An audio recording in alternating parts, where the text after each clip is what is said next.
Thanks for joining us at the Business Growth Cafe, where each week we select from a menu of topics for a focused discussion with an industry expert to provide insights that can impact your business's growth. With your host, Angelo Ponzi. Hi, I'm Angelo Ponzi, your host here at the Business Growth Cafe, and thank you for joining us. Today, before I introduce my guest, I really want to talk a little bit about small businesses and their aspects of looking at their financials. Now, I've said this before, I'm a believer that most small businesses really don't understand the story that their financials are telling them. Now, don't be calling me up and complaining, but you know it's true. So today on the show, I have Ken LaCroix, CEO of Insightful Partners, to discuss his mantra, what gets measured gets done. So as a business owner, you're busy working in your business as opposed to on your business. And you've heard me say that so many times on this show. The day-to-day burden, right? We're always out doing our marketing or our sales or operations, or your wife's giving you a phone call, a lot of distractions, and you're really not focusing on that, and you can become overwhelming, especially when it comes to reading your financials. So Ken, welcome. Thank you, Angelo. Yeah, there we go. A little hyped up. I'm hyped up All right, today. let's do it. A lot of coffee. I think I was up early this morning. I think I'm about 6 or 7 cups in. So if I talk a little rapidly today, folks, you know why. So before we get started, let's put you in context to the audience. Tell the audience a little bit about yourself and your business. Sure. So we concentrate on helping business owners understand their numbers. We have a long background in accounting, chief financial officer outsourcing, those sorts of things. So we kind of want to take their numbers and put them in a new way to look at them. Okay. So that idea then that I talked about, storytelling. I'm a big believer that the numbers tell a unique story. And hopefully it's not a mystery or it has a sad ending, right? So numbers tell a part of the story. So part of our process that we go through is we want to see the numbers and what they're potentially telling us, but there's usually a story behind them, right? There's a trend to the numbers. There's not just one single number. There's numbers in context with other things. So we like to talk about what is the story behind the numbers? What are the numbers telling us? What should we be looking out for as we want to tell the story going forward? Okay. So many times I think businesses look in the rear view mirror, you know, what's has happened, you know, what was the cause of all that. And it really becomes a challenge to predict the future and look to the future and how do you leverage that. So what kind of insights on how much time do you spend looking in arrears through the rear view mirror, right? A Bon Jovi song.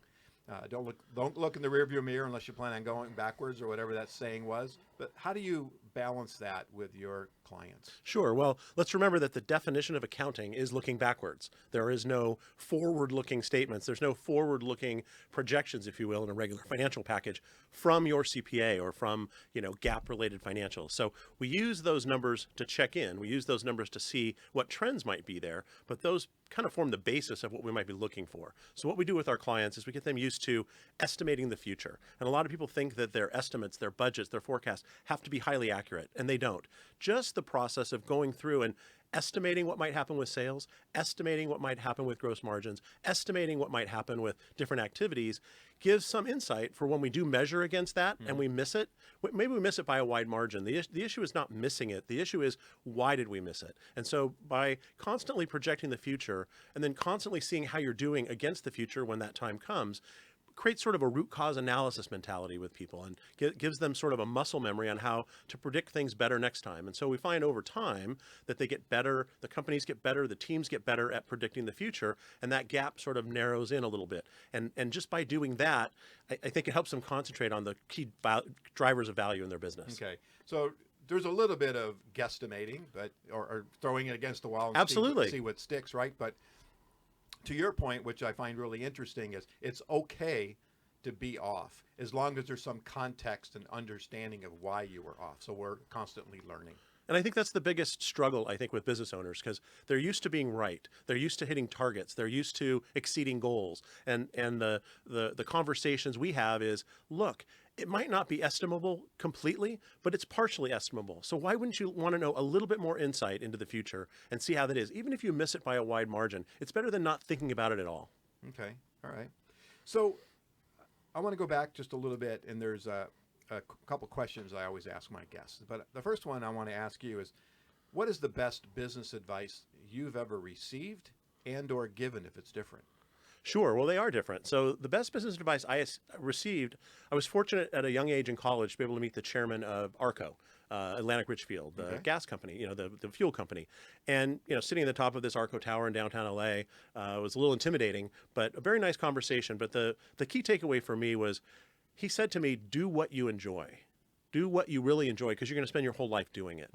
And there's been times in my career where I've enjoyed things, and there's been times in my career where I haven't. And I look back upon my whole pathway, and the times that I was doing things I enjoyed, I seemed to excel at, and my whole life was good. And those times where I wasn't in those situations, it wasn't as good. The advice I give to my clients on a regular basis, and my clients are entrepreneurs with sales of $1 million to $50 million in sales, call that. I say concentrate on 2 or 3 things that you're going to accomplish in the upcoming month or 3 months. There's so many things entrepreneurs can focus on. The advantage of entrepreneurs is that they're flexible, that they can move on a dime, that they're very agile. The downside is that they can end up concentrating on a lot of things that don't end up in completion. So we talk about basically get 1, 2, or 3 things done in a 30, 60, 90-day period, and then go off and do all those other things. Okay. All right. So really setting objectives that can be accomplished within that particular, so they feel like they're moving forward, right? They're gaining and they're doing And something. staying focused on it, And right? staying Because it's that last mile that's the hardest. We can talk about a new objective, a new plan, but seeing it to fruition, seeing it all the way through, seeing it to completion is, I think, one of the biggest challenges in entrepreneurs today. Yeah, and I think there's that kind of 4 quadrants with Stephen Covey, right? That's the urgent, there's the important, and distractive, and all those other things. Yep. I sometimes fall in that 4th quadrant. Watch a little too many Netflix binge watching, right? So it's a waste of my time. But to your point, we tend to get focused on those things that are maybe urgent or distract us versus really setting those goals that we need to accomplish to move our business forward. Important and urgent takes the day every time. There's no shortage of clients reaching out, no shortage of employees coming with problems, no issue, no shortage of supplier problems. At some point, we do have to work on the important and non-urgent things. And if we can get 1, 2, or 3 of those important and non-urgent things done, I think you're setting yourself apart from the vast majority of other businesses. Okay. And that back to that original statement of working on versus in. Okay. Correct. The second question I want to ask is, where's my question? There it is. What keeps you up at night when you think about growing your business? I'd say for me, it's trying to find a way to scale my business. The hardest thing I think entrepreneurs do is hand off control of their business in many areas. And for businesses to grow, they need to hand off that control. Yes, it's true I can do everything in my business. And it's probably true that I'm the best at all those things in my business. But at some point I run out of time, I run out of daylight, I run out of energy. So it's how do I find other advisors to bring on board and help spread the insight? How do I find other technologists to help us do more implementations? It's all the things we're doing is fairly new. And so there's not a skill set out there that fits this. It's more of an outlook or an approach or a background. So trying to find ways to scale my particular practice is what keeps me up at night. What you just described has been your biggest challenge in growing your business, or what has been your challenge? My biggest challenge is letting go of it. Letting go. It's really what I counsel my clients on as well. It's actually letting go and handing it off to somebody, even though it's not perfect, even though it's pretty good. And I think, again, we hold ourselves to high standards, but sometimes perfect, sort of gets in the way of good enough. Sure. Part of this and what I do here on the show, of course, is to offer some education, advice, and guidance to the listeners. And that sounds like lesson number 1, right? Let go, do some delegation, have confidence. Make sure you have the right people on the bus, I'll quote Jim Collins, and that you feel comfortable that can help you free you up to do other things. Well, and actually get out of your comfort zone, because it's not comfortable. It's just not comfortable to hand over that control. You by definition, you don't really know quite exactly what's going on, but you have to trust that process. Okay. So I'm going to go back a little bit before we talk about some more about the financials and the storytelling. But you're own your own business, but go back in your history, you didn't, right? So you went from that corporate accounting through directors, presidents, consultants.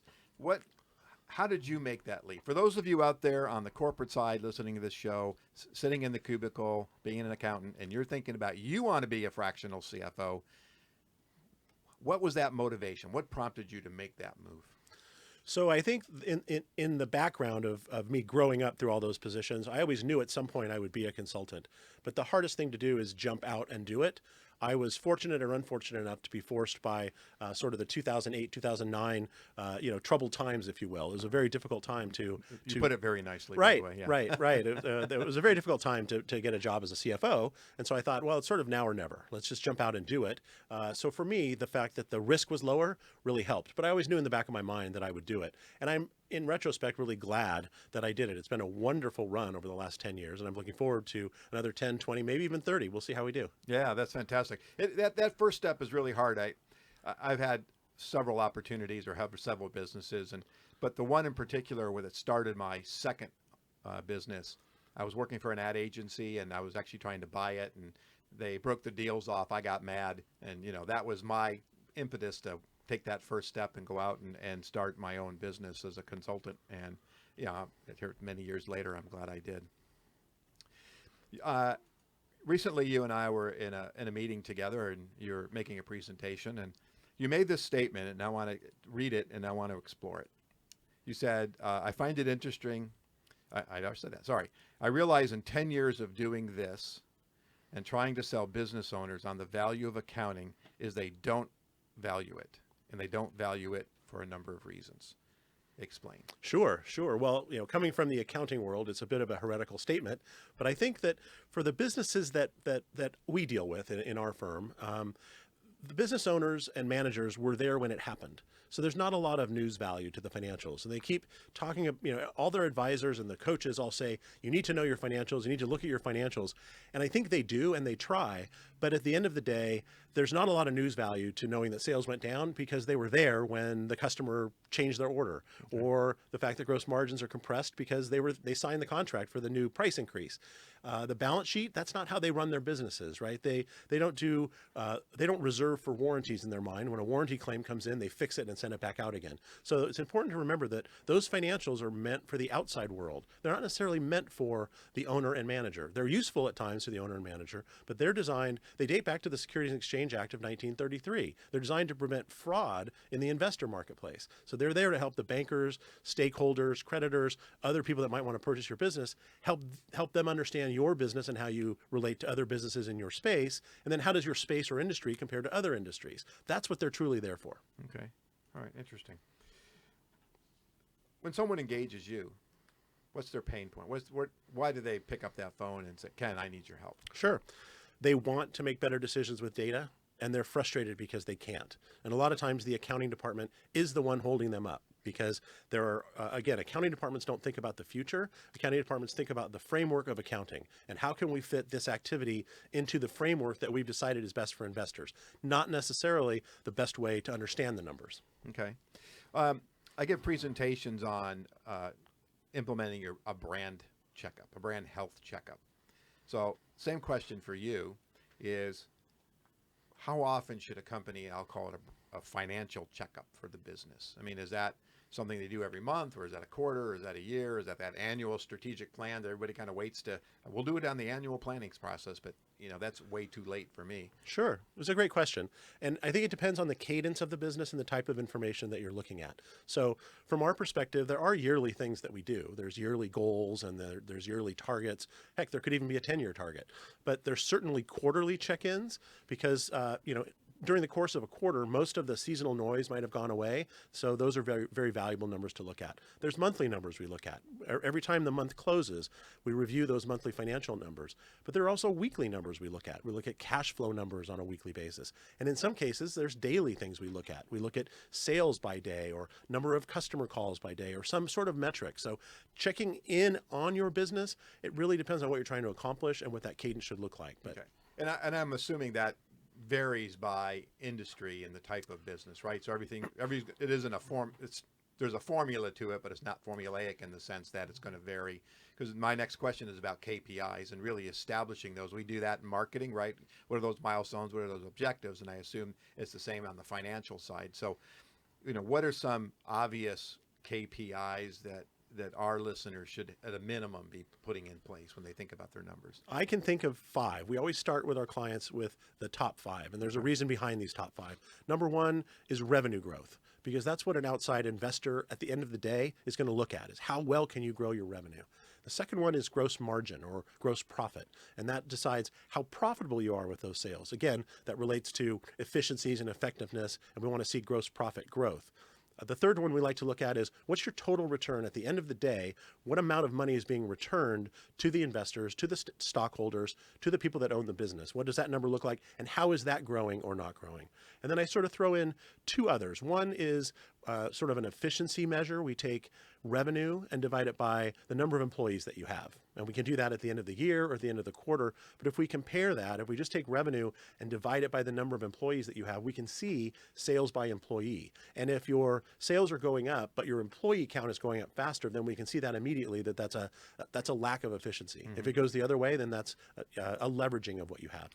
And then the final one that we like to talk about is more of a balance sheet metric. And it's really just what is your current or quick ratio? How much funds are available quickly to pay off the debts that you have? Because I find a lot of times people don't quite understand how close to the edge they might be with credit card loans, accounts payable, other loans, compared to the receivables they have, the cash they have on hand. Because again, as sales grow, that eats up cash, that eats up resources. Okay. All right. And you've mentioned kind of some of the reports that become essential, but just I'll clarify and ask that question. If I'm a small business, which I am, of course, what are those 3 or 5 reports that are really essential that I'm paying attention to?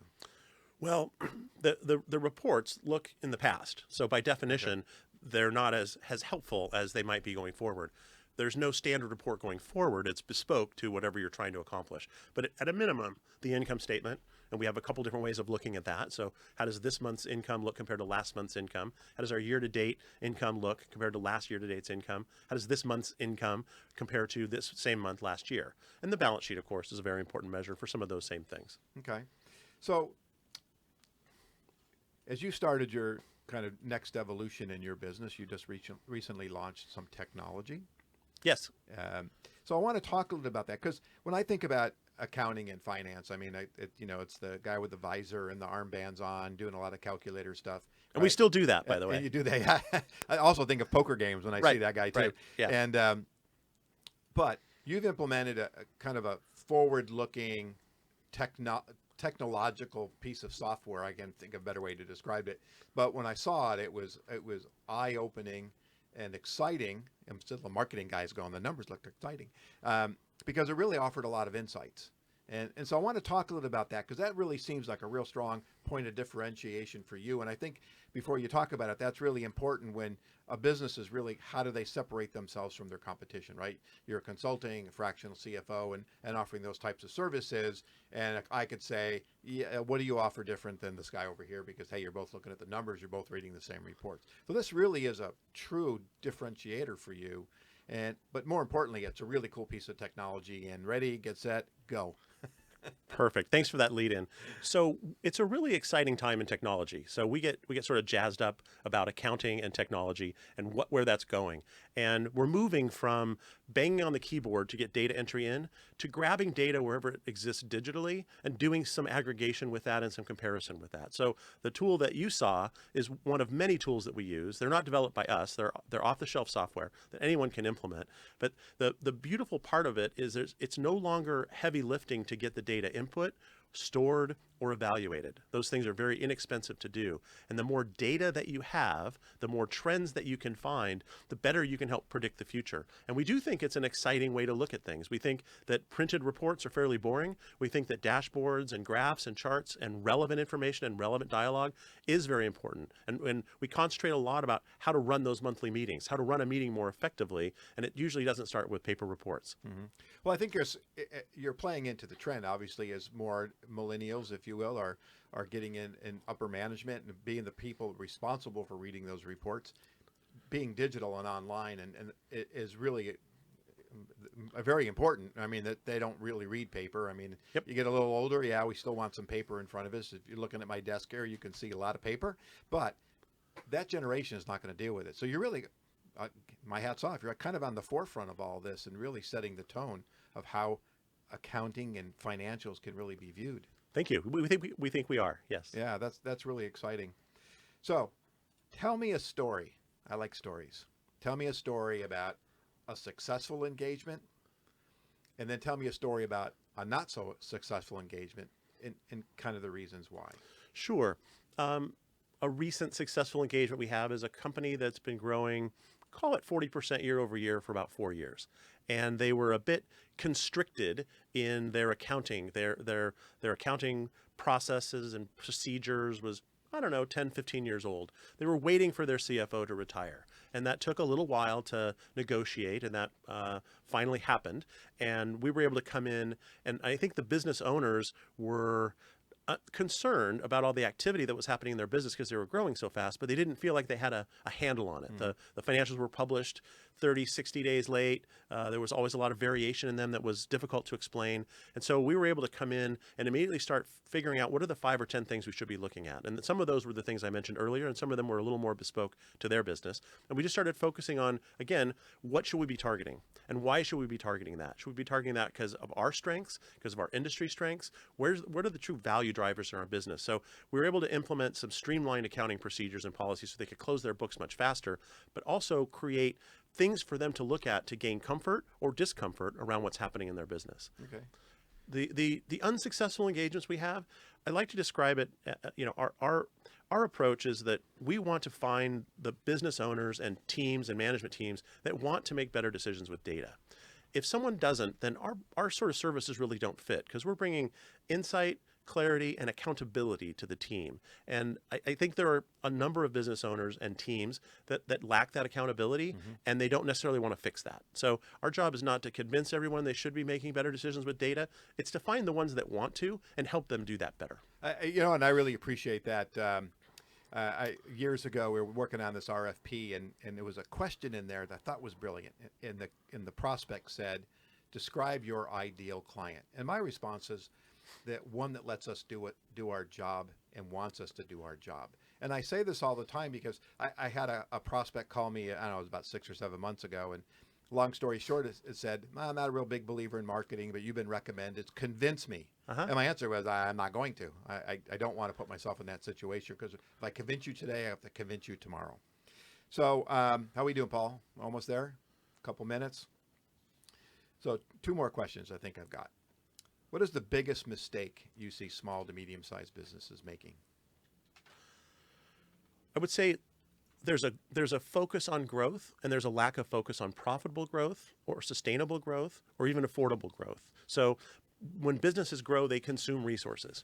So by definition, if your sales goes up, chances are your accounts receivable is going to go up. So if you're not managing those receivables, that's where all your cash lies, and you've now grown yourself into insolvency. It can be fixed by collecting your accounts receivable, but just keeping an eye on that sort of thing. Okay. And one last one. So we've covered a lot of topics today, pretty rapidly actually. We're all both hyped a little bit, but when you're thinking about the listeners out there and looking at how they can grow their business, any parting 2 suggestions, tips they should take home today and implement in their business? Take a moment to step back away from all the noise and think about what are the true value drivers of your business? What are the things that happen in your business that make the most difference? What are those customer channels? What are those product lines? What are those geographies? Where do you find the lowest hanging fruit, the highest profitability, and the areas that really make a difference in your business? All right. Fantastic. Ken, thank you so much.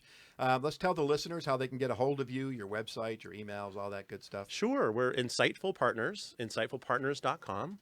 Ken at insightfulpartners.com. LinkedIn is Ken LaCroix, so easy to get a hold of. All right. Well, fantastic. And I encourage everybody to do that. And especially you got a brand new website. I was gorgeous. I actually was showing it to somebody today and saying, that's kind of what we need to do. It needs to be really clean like that. So congratulations on that. And thank you out there for joining us at the cafe today. You can find out more about me, read my blogs, view my show videos, or sign up to receive future information at theponzigroup.com or connect with me on LinkedIn. That's the best place. And if your business is ready for growth and you need a CMO, but you're not ready to hire a full-time person yet, connect with me. I'd love the opportunity to explore the benefits of working with a fractional CMO. Or if you're a small business looking for a business coach or some advice, also reach out to me as well. Lastly, please subscribe to this show, and if you're already a subscriber and you're enjoying it, please encourage others to do the same. We're on all the major podcast platforms, or you can go to my website at thebusinessgrowthcafe.com to sign up. Thank you very much for joining us today, and we hope to see you next week at lunch at the Business Growth Cafe. Thank you for listening to today's discussion at the Business Growth Cafe with your host, Angelo Ponzi. Take a moment to subscribe to this podcast and visit our website at www.businessgrowthcafe.com. Read Angelo Ponzi's blogs at www.theponzigroup.com.